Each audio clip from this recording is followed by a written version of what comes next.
Baví ťa práca, ktorú robíš?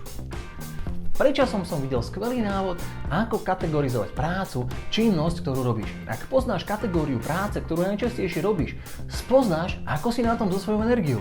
Či máš energiu na rozdávanie, alebo si ju šetríš na prežívanie. Práca ako taká je to niečo, s čím sa stávam užitočný a je veľmi dôležité, ako sa počas tejto činnosti cítim. Dovolil som si roztriediť činnosť na 3 kategórie. Kategória C.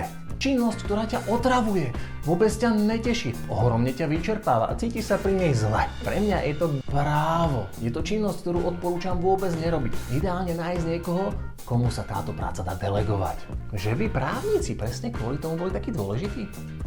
Kategória B. Je to činnosť, ktorá je v poriadku. Vieš sa ju naučiť, vieš ju robiť, ale nie je to ono. Krásna definícia, ktorú som počul, je, že k tomu, aby si mohol vykonávať prácu kategórie B, potrebuješ do seba naliať hromady kávy. Pre mňa je to písanie scenára, písanie akéhokoľvek textu.